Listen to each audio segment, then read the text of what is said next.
Hello everybody, hope you all are fine. Open your English reader book at page number 60. আমরা পড়ছিলাম the golden apples. আমরা আগের দিন দেখেছি হেরাকেলস একটা দৈত্যের সাথে লড়াই করছিল, তাকে সে মাটিতে ফেলে দিয়েছিল। তারপর কি হলো দেখি চলো।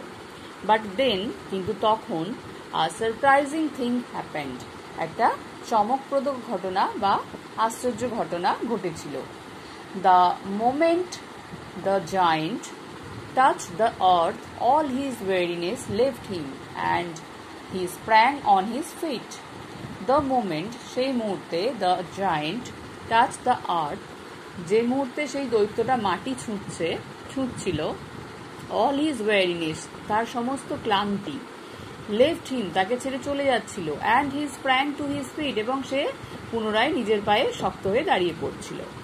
He was as fresh and strong as he had been at the beginning of the fight.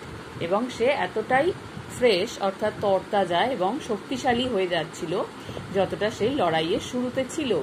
অর্থাৎ তার যুদ্ধের সমস্ত ক্লান্তি সঙ্গে সঙ্গে কেটে যাচ্ছিল, সে আবার নতুন শক্তিতে নতুন উদ্যমে লড়াই করতে লাগছিল। Astonished, Heracles used all his strength to throw him to the ground again. Astonished অর্থাৎ হতবাক হয়ে যাওয়া বা চমকিত হয়ে যাওয়া, সেটা দেখে অবাক হয়ে যাওয়া হেরাকেলস, যে ও কি করে আবার মাটির ছোঁয়ার সাথে সাথেই এত শক্তিশালী হয়ে উঠছে। সে আবার সমস্ত শক্তি দিয়ে তাকে মাটিতে ছুঁড়ে ফেলে দিয়েছিল। But the giant was quite to jump back to his feet, এবং কি হলো, কিন্তু সেই দৈত্যটা আবার লাফিয়ে তার পায়ে দাঁড়িয়ে পড়ছিল। হেরাকেলস এক্সক্লেমড, হেরাকেল বিস্ময় প্রকাশ করেছিল, so that's how you get your strength, এইভাবে তুমি তোমার শক্তি ফিরে পাচ্ছ। তাহলে তখন হেরাকেলস বুঝতে পারলো যে ওকে মাটিতে ফেললেই ও শক্তি ফিরে পাচ্ছে, অর্থাৎ মাটি ছোঁয়ার সাথে সাথেই ও ওর শক্তি ফিরে পাচ্ছে, তাই সে কিছুতেই তাকে হারাতে পারছে না। This time I will fight you standing, এবার আমি তোমার সাথে দাঁড়িয়ে লড়াই করব। দেন ইফ ইউ ফল, তুমি যদি পড়ো, তাহলে তুমি যদি পড়ে যাও, ইউ উইল ফল আপন মি, তুমি আমার ওপর পড়বে। বলছে আর আমি তোমাকে ছুঁড়ে ফেলবো না, এবার দাঁড়িয়ে লড়াই করব, তুমি পড়লে আমার ওপর পড়বে, মাটিতে আর পড়বে না, তাহলে সে আর শক্তি ফিরে পাবে না। এতক্ষণে হেরাকেলস বুঝতে পারলো। They again wrestled, and this time Heracles lifted the giant above his head, তারা আবার লড়তে শুরু করলো। অ্যান্ড দিস টাইম, কিন্তু এবারে কি হলো, হেরাকেলস লিফটেড দ্য জায়েন্ট, হেরাকেলস সেই দৈত্যটাকে তুলে ধরেছিল অ্যাবভ হিজ হেড, তার মাথার ওপর, সে আর ওকে মাটিতে টাচ করতে দিল না। অ্যান্ড হোল্ডেড হিম দেয়ার, এবং তাকে সেখানেই ধরে রেখেছিল।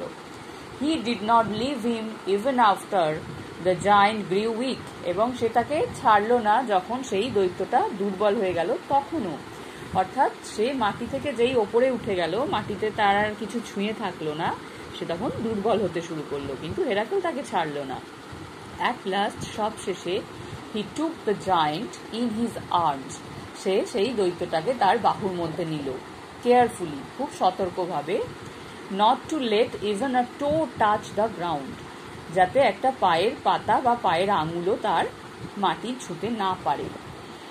হি then hugged him to death as a bear might, এবং তারপর কি করলো, হাগড হিম টু ডেথ, অর্থাৎ তাকে আলিঙ্গন করে মেরে ফেললো, অর্থাৎ তাকে চেপে ধরে একেবারে শক্ত করে মেরে ফেললো আ বেয়ার মাইট, একটা ভল্লুকের মতো শক্তিতে।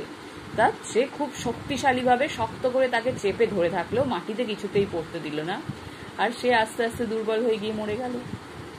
দেন Heracles continued on his way and soon came to a great mountain, তখন হেরাকেলস কি করলো, কন্টিনিউড অন হিজ ওয়ে, তার রাস্তায় আবার হাঁটতে থাকলো বা হাঁটা চালাতে থাকলো তার রাস্তা ধরে। And soon came to a great mountain, এবং শীঘ্রই একটা বিশাল বড় পর্বতের সামনে এসে উপস্থিত হলো।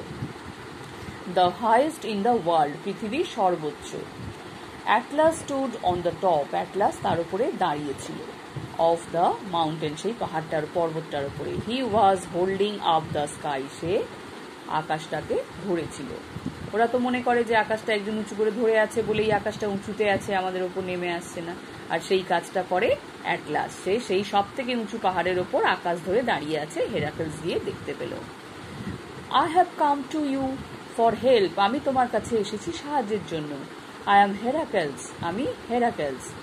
And I have to collect 3 golden apples for the king of Tiryns, এবং আমাকে টিরিনের রাজার জন্য 3টে সোনার আপেল সংগ্রহ করতে হবে। এটা সে অ্যাটলাসকে গিয়ে বলল।